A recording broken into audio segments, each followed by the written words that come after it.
sizni ko'rinmasligingiz kerak degani emas. O'shaning uchun har 3 oyda, har 6 oyda bir marta eshingiz tushgan ekan, demak ko'rinib turishingiz kerak. Bachadon bo'ynini nimaga qoldirgan, men sababini tushunmadim. O'sha paytda ham o'sha yerda qizarishlar, o'zgarishlar bo'lgan, o'sha operatsiya bo'lganingizda ham. Bo'shib olib tashlaganda hozir yana sizga 2 marta to'xtalib normal bo'lmasin. Normada mana shu holatda bo'lishi kerak, bachadon bo'yni. Mana shunaqa holat. To'g'ri. Sizga men mana qo'shinta ko'rsatyapman. Mana bunisiga o'xshaydi, ikkita. Uchta.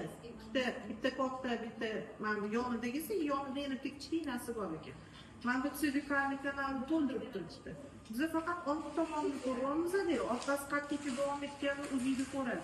Xo'p, hech qachon kresloga chiqmabsiz, lekin o'zingiz ham qildirmadingiz ko'radi.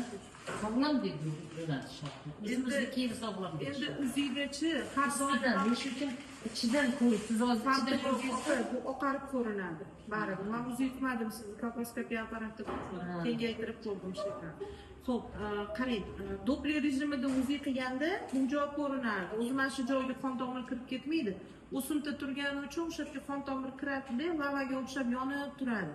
O'shandan bilib yoki bo'lmasa oqarib, soya berib ko'rinadi bu narsa o'zingizda. Men prosta aytmaganiga o'shaning uchun hayron bo'lib so'radim, qachon tekshirtirdingiz? Doppler rejimida bitta ko'rish kerak. Biz bu tarafini ko'ryapmiz, orqasi qayergacha davom etganini o'zingizda aytib beradi.